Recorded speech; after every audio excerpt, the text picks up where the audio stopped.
पाकिस्तान में अगर किसी भी शख्स से जाके आप पूछें कि सबसे बड़ा मसला आपका क्या है, तो वो आपको दो तीन चीज़ें जो सबसे पहले उसके जहन में आएंगी, महंगाई, बेरोज़गारी और बिल बताएगा। और उसी मसले पे आज पूरे पाकिस्तान में हड़ताल भी थी, प्रोटेस्ट भी थे, स्ट्राइक ताजरों ने भी की, और बहुत सारे सरकारी महकमे जिनको मर्ज किया जा रहा है या डाउन साइज़ किया जा रहा है वो भी सड़कों के ऊपर हैं। तो पाकिस्तान में आज का दिन शायद एक अजीबो गरीब दिन होगा जिसमें मुख्तलिफ मकबा फ़िक्र के जो लोग हैं, एक नुक्ते के ऊपर एटलीस्ट उन सब के अंदर हमें यकजहती नज़र आती थी कि एहतजाज करना है हुकूमत के ख़िलाफ़। क्यों करना है? महंगाई बहुत है, बेरोज़गारी बहुत है, और ये जो टैक्सेस हैं इससे ताजर कम्युनिटी जो है वो बचना भी चाहती है, उससे कैसे बचना है, और बिल बहुत आते हैं उसको कम कैसे करना है। तो आज के प्रोग्राम में हम इसके ऊपर फोकस रखेंगे। प्रोग्राम के अंदर हमारे साथ जो शोर पैनल में कमरजमान कायरा साहब हैं, सीनियर रहनुमा हैं पाकिस्तान पीपल्स पार्टी से, सेनेटर नासिर भट्ट हैं पाकिस्तान मुस्लिम लीग नवाज़ से, डॉक्टर नसार अहमद जट हैं पाकिस्तान तहरीक इंसाफ के सीनियर रहनुमा। सबको खुशामदीद कहूँगा। लेकिन प्रोग्राम का आगाज़ करेंगे हम। अमीर जमात इस्लामी हाफिज़ नईमुर रहमान साहब हमारे साथ हैं। हाफिज़ साहब अस्सलाम वालेकुम। वालेकुम सलाम रहमतुल्लाह। हाफिज़ साहब, ज़बरदस्त किस्म का आज प्रोटेस्ट डे था जिसमें स्ट्राइक भी बड़ी कामयाब तरीके से हुई। आपका ख्याल यह है कि इस एहतजाज के नतीजे में हुकूमत तस से मस होगी, कोई बिजली के बिलों में कमी आएगी, महंगाई नीचे जाएगी, या रोज़गार के मौके पैदा होंगे? नदीम मलिक साहब, देखें, इसके अलावा हुकूमत के पास चॉइस क्या है? मतलब क्या इसी तरह से पाकिस्तान के 25 करोड़ लोग जो है वो बेयारो मददगार घूमते रहेंगे, इसी तरह बिजली के बम गिरते रहेंगे, इसी तरह से IPPs के पेट भरते रहेंगे? ये जो 30 साल का ये सफ़र है ये जारी रहेगा, और हज़ारों अरब रुपए हमारे सालाना उस पैसे को हम अदा करेगा, पूरी कौम अदा करेगी कि जो बिजली बनेगी नहीं और हम खर्ची नहीं करेंगे। या तो ये तय कर लें कि भाई इसी तरह से चलना, जो ये नहीं चल सकता। ज़ाहिर है कि अगर इसको रुख नहीं दिया जाएगा, पुरअमन सियासी मुज़ाहमत नहीं की जाएगी, हड़ताल नहीं की जाएगी, धरने नहीं दिए जाएंगे, और फिर हड़ताल के बाद तो अब हम मशवरा कर रहे हैं कि इस हड़ताल को 3 दिन की हड़ताल करें, हफ्ते की हड़ताल करें, इसलिए कि तंग आमद बजंग आमद, इसके अलावा ऑप्शन नहीं छोड़ा हुकूमत ने कोई। अगर ये सब नहीं होगा तो फिर अनारकी होगी, फिर फसाद होगा, फिर इंतशार होगा, फिर किसी के हाथ में कुछ भी नहीं आएगा। इसलिए हुकूमत पर दबाव पड़ेगा और पड़ना चाहिए। नहीं पड़ेगा तो उसके अगले स्टेप्स हैं जो हम कल ही मशवरा करके इसको इंशाअल्लाह करीब अनाउंस करेंगे।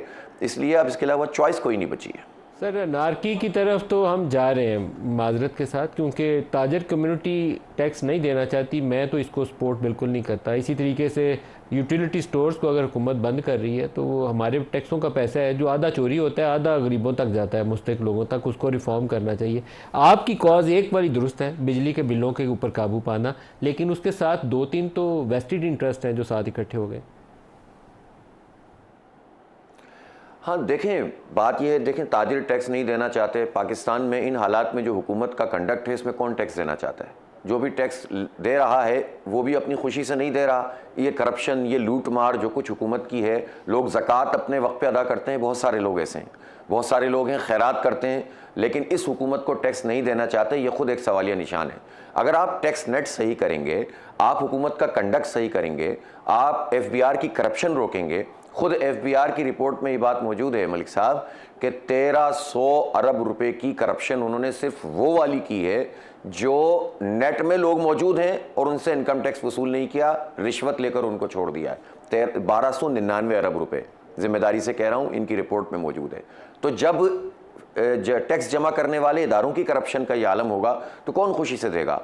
हम ताजिरों से जब भी बात करते हैं तो हम सिर्फ सियासतबाजी नहीं करते, हम उनसे कहते हैं कि आपको टैक्स देना चाहिए, टैक्स देना पड़ेगा। वो कहते हैं ठीक है, कोई सिस्टम बना दीजिए, आसान टैक्स का निज़ाम बना दीजिए, हम सबको आमादा करेंगे। तो जमात इस्लामी एक जिम्मेदार जमात है। हम समझते हैं कि ये हुकूमत की जिम्मेदारी है कि वो अपनी करप्शन पर काबू पाए। फिर बिजली के बिल का जो मामला है, अब इसमें जो वेस्टेड इंटरेस्ट हैं तो ये तो इनके हैं ना, हमारे तो नहीं है। आप मुझे बताइए कि जो शरीफ ख़ानदान और ये मंशा ग्रुप या इस टाइप के जितने इनके करीबी लोग हैं, जो बिल्कुल करीबी लोग हैं, जो इनके स्पॉन्सरशिप भी करते हैं बहुत सारी चीज़ों में, सिर्फ उनकी कैपेसिटी पेमेंट अगर ये कौमी ख़जाने से अदा ना करें ना, तो बिजली के बिल सिर्फ 14 रुपये 2 महीने के लिए नहीं, पूरे पाकिस्तान के लिए, और कम से कम 20-25 रुपये यूनिट कम हो जाएंगे। सिर्फ शरीफ ख़ानदान की IPPs और उनके पसंदीदा तरीन करीब तरीन लोगों की आईपीपीएस की कैपेसिटी पेमेंट ये खत्म कर दें, इतना फर्क पड़ जाएगा। ये अपनी अयाशियां नहीं कम करेंगे, ये अपनी गाड़ियां छोटी नहीं शहबाज शरीफ के शहबाज शरीफ के बेटे के पास एक पावर प्रोजेक्ट है जिसका नाम है चन्योट पावर, और उसको भी पेमेंट्स आ रही हैं, मुझे मालूम है इस बात का। इसी तरीके से और बहुत तगड़े लोग हैं जिसमें आपने एक का निशानदेही खुद ही कर दी, मियाँ मंशा की हैं, कई और लोगों की हैं, दाऊद ग्रुप की हैं। लेकिन सबसे बड़ा बोझ, ये फैक्चुअल नंबर्स है, आधा बोझ जो टोटल अगर 100 है ना, तो 100 में से तकरीबन 45 जाता है चाइनीज़ सी पैक को, कोई 40 के करीब जाता है जो गवर्नमेंट के अपने पब्लिक सेक्टर के, और 20 रुपये उन लोगों को जाता है जो प्राइवेट ऑपरेटर हैं। ये उसकी तकसीम है। तो हुकूमत तो खुद सबसे ज़्यादा हमसे वसूल कर रही है।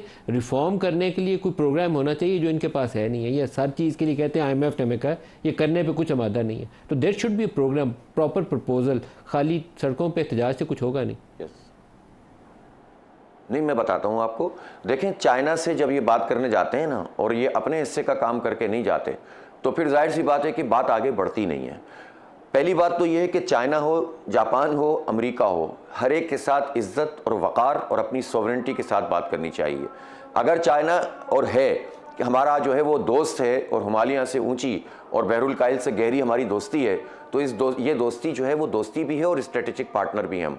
आपको इल्म में नहीं है कि बलूचिस्तान में इस वक्त जो मिनरल्स निकल रहे हैं वो बहुत बड़े पैमाने पर चाइना जो है हमसे ये रॉ फॉर्म में हासिल कर रहा है।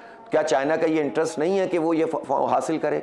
जबकि हमें तो वैल्यू एडिशन करनी चाहिए थी, हमें इंडस्ट्री वो लगानी चाहिए थी जिससे रोज़गार भी मिलता, बहुत से मसाइल और भी हल होते, कि जिसके नतीजे में जो रॉ फॉर्म में आप सेंडेक और रेकोडेक से चीज़ें लेकर डायरेक्ट एक्सपोर्ट कर देते हैं, वो अगर वहीं पर वैल्यू एडिशन होती तो पाकिस्तान को बहुत ज़्यादा फ़ायदा होता।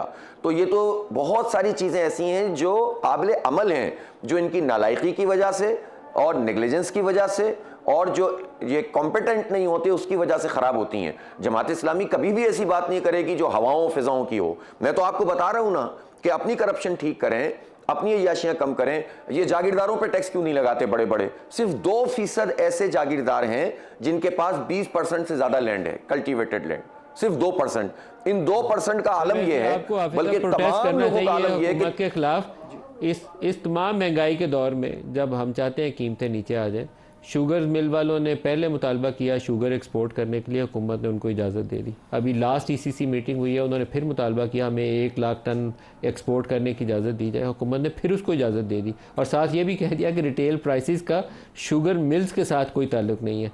तो जहाँ इंटरेस्ट प्रोटेक्ट करने हैं सरकार ने वहाँ कर रही है, जहाँ नहीं करने नहीं कर रही। तो आपको इन इशूज़ को उठाना चाहिए। शुगर की कीमतें 5-7 रुपये गिर जाती तो शायद गरीब का भला हो जाता, वो हमारा मुफाद नहीं है। लास्ट क्वेश्चन एक पूछ लो आपसे, आपका आइंदा की हिकमत अमली क्या होगी? देखें, हिकमत अमली ये है कि सजेशंस भी हमने सारी दी हैं। ज़ाहिर है कि इन्होंने हमारे साथ एक एग्रीमेंट भी किया है जिसके 20 दिन गुजर गए हैं, और हम ये चाहते हैं कि हुकूमत ज़िम्मेदारी का मुजाहरा करे और इस एग्रीमेंट पर अमल करे। और हम ये चाहते हैं कि ये इन्हें बिजली की लागत के मुताबिक कीमत का तयन करना चाहिए बिल में, बजाय इसके कि ये सारे के सारे टैक्सेस और ये पूरी कैपेसिटी पेमेंट हमारे सर पे मार दें। कहाँ कहाँ से कम हो सकता है वो हम इनको बता रहे हैं। ये अगर सूद के रेशियो को, हम तो सूद की पूरी एलिमिनेशन चाहते हैं, लेकिन ग्रेजुअली इसको कम कर दें। अगर ये 14% पे भी इस वक्त ले आएँ तो 2-2.5 हज़ार अरब रुपए बच जाएंगे। ये कहेंगे फिर बैंकों का क्या होगा? इनका रिजर्व रेशियो बढ़ा दीजिए, 5% से 25% पे चले जाइए। बहुत कुछ हो सकता है, इसी दौरान में हो सकता है जिसमें ये सारी मैस क्रिएट हुआ है। और जाहिर सी बात है कि सारे काम ये ठीक कर भी नहीं सकते, इसके लिए तो इनको खुद भी हटना पड़ेगा। इसके बगैर मसला हल भी नहीं होगा जब तक ये हुक्मरान तबका पूरा का पूरा हम पर मुसल्लत है, 77 साल से हमें दलदल में फेंका हुआ है। तो वो तो एक बड़ा काम है, लेकिन फिलहाल करने का काम ये है कि जो हमारी सजेशंस हैं वो बिल्कुल वो हैं कि जो काबिल अमल है, इसके मुताबिक काम होना चाहिए, चीज़ों को बेहतर बनना चाहिए, बिजली की कीमत कम होनी चाहिए, पेट्रोल की लेवी खत्म होनी चाहिए, जागीरदारों पर टैक्स लगना चाहिए, शुगर माफिया। और तो शहबाज शरीफ को हटा के किसको लगाया जाए? नहीं, मैं हुक्मरान तबके की बात कर रहा हूँ। 77 ईयर्स में शहबाज शरीफ, नवाज शरीफ भी रहे हैं, और इसमें जो है वो पूरी पीपल्स पार्टी भी 40-45 साल से, हमारे कायरा साहब मौजूद हैं, इनकी हुकूमत भी रही है। और तबके का मतलब जब होता है तो इसमें फ़ौज के जर्नल भी होते हैं, टॉप के ब्यूरोक्रेट भी होते हैं, जागीरदार और वडेरे भी होते हैं, और उनके जूनियर पार्टनर भी होते हैं। तो ये सारा का सारा एक छोटा सा तबका हम पर 77 साल से मुसल्लत है। सर, इस वक्त जरदारी साहब सदर हैं, शहबाज साहब प्राइम मिनिस्टर हैं, आर्मी चीफ तो आर्मी चीफ है। आप आप अवामी कोई बगावत चाहते हैं, बांग्लादेश की तरह का सिचुएशन चाहते हैं, क्या चाहते हैं? नहीं नहीं, हम तो पुरअमन सियासी मुजाहिमत का सबसे बड़े अलंबरदार हैं और आपने हमारा पूरा कंडक्ट देखा है। आज एक पत्थर भी नहीं फेंका गया अल्हम्दुलिल्लाह पूरे पाकिस्तान में, और पूरा पाकिस्तान बंद था। ताजिरों की हिमायत थी, जमात इस्लामी ऑन बोर्ड थी हर जगह पर अल्हम्दुलिल्लाह, पूरे इत्तेफाक राय से किया। बहुत तकसीम पैदा करने की कोशिश की, हमने नाकाम बना दिया, और ये पूरी कौम की हड़ताल है, हमारी नहीं है। तो हम तो पुरअमन मुजाहिमत चाहते हैं, लेकिन ये हालात का तजिया तो करना पड़ेगा ना। बात यह है कि शहबाज शरीफ साहब के खिलाफ तो, या इस जो फॉर्म 47 वाली हुकूमत है, अभी हमने ये फैसला नहीं किया कि इनकी हुकूमत गिराने की तहरीक शुरू की जाए। अभी तो हम चाहते हैं रिलीफ मिले, लेकिन अगर ये रिलीफ नहीं देंगे, रास्ते बंद करेंगे, तो फिर बिलाखिर हमारी ये तहरीक हुकूमत गिराओ तहरीक में भी तब्दील हो सकती है।